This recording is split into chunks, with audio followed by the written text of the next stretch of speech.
Cues की बात करते हैं और जैसे कहते हैं ना, क्या बदला जब आप सो रहे थे। बहुत कुछ बदल गया है ना। पूरी दुनिया इधर की उधर हो गई।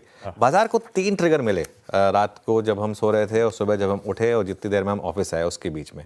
पहला क्यू, यूएस की जो महंगाई है वो बिनाइन थी।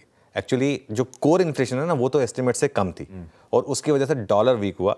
डॉलर इंडेक्स 14 बेसिस पॉइंट फिसला। देखिए एक सिंपल इक्वेशन है, डॉलर वीक मतलब रिस्क एसेट्स में रैली, सिंपल। और यही आप देख रहे हैं कमोडिटीज़ में, यही आप देख रहे हैं इक्विटीज़ में, यही आप देख रहे हैं बाकी सब मार्केट्स में।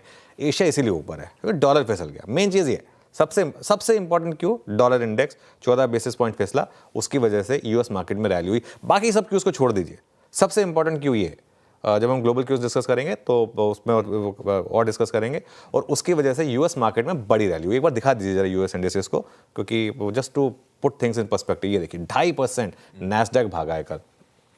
ये सबसे बड़ा क्यू है मार्केट के लिए। दूसरा बड़ा क्यू कुछ हद तक कल हमारी कमेंट्री में था वो, क्योंकि वो ग्लोबल रिपोर्ट की हमने बात की थी, कल ऑफिशियल हो गया। इजराइल और हमास का सीज फायर। इजराइल हमास का सीज फायर हुआ, काफ़ी हद तक शायद हमको पता था कि होने वाला है, लेकिन इसकी इंटरेस्टिंग चीज़ ये कि क्रूड गिरा नहीं बल्कि क्रूड बढ़ गया।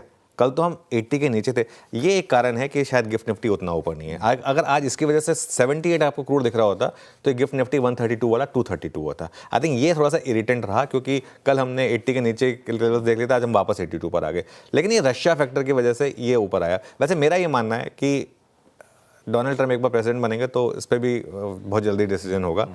और नंबर 3, हिंडनबर्ग की दुकान बंद। देखिए मैं ये इसलिए कह रहा हूँ क्योंकि इस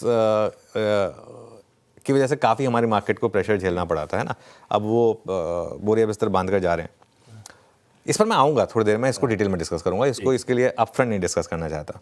लेकिन बाजार में फिर बड़ा सवाल ये है कि हम क्यों गिर रहे थे, और जो तीनों के तीनों फैक्टर्स हैं, क्या ये हमको इनमें से किसी भी फैक्टर को इम्प्रूव कर रहे हैं क्या?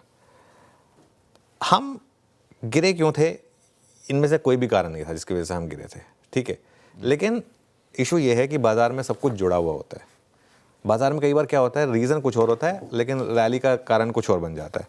तो बाजार काफ़ी शॉर्ट है और एक शॉर्ट कवरिंग ट्रिगर की बाजार को ज़रूरत थी, और वो ट्रिगर होगा अगर आप 23,400 निकाल दें तो 23,350, 23,400 मैंने कल भी बात की थी।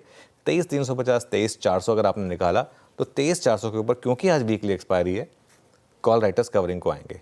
23,350, 23,400 में कल भी पूरे दिन जब मार्केट में रैली हो रही थी, कॉल राइटिंग हो रही थी। एक बार भी कॉल के प्रीमियम बढ़े नहीं, उल्टा प्रीमियम गिरते गए, चाहे रैली हो रही थी तब भी। तो 23,400 के ऊपर वो कॉल राइटर्स अपनी कवरिंग के लिए आएंगे। और कुछ नहीं ना, तो एक बार के लिए आप 10 और 20 डेमा पर जा सकते हैं। देखिए बदला अभी भी कुछ नहीं है, मैं फिर कह रहा हूँ, मार्केट में कुछ नहीं बदला है, हमारे मार्केट के लिए अभी भी कुछ नहीं बदला है। और इस रैली में फंसे हुए शेयरों में से निकलने की कोशिश करिए, मैं फिर बोल रहा हूँ, क्योंकि एक और राउंड बाकी है अभी मार्केट की सेलिंग का। हाँ, जितने ज़्यादा शॉर्ट उतनी बड़ी शॉर्ट कवरिंग पॉसिबल है। फॉर एग्जांपल आज 1-2 स्टॉक्स हैं जहाँ पर लोग शायद शॉर्ट करके भी फंस जाएं, ये पॉसिबल है। लेकिन ध्यान रखिए, अगर गैप अप फेल हुआ, पहली बात तो ये हम सब एज्यूम कर रहे हैं कि ये गैप अप टिकेगा। अगर गैप अप फेल हुआ और अगर मार्केट रेड में गया तो ये मार्केट के लिए बड़ा नेगेटिव होगा। इस चीज़ का भी आपको ध्यान रखना है। और आज वीकली एक्सपायरी है, तो देखते हैं ये गैप अप टिकेगा या नहीं टिकेगा बेसिकली। नहीं, बिल्कुल ठीक ये है।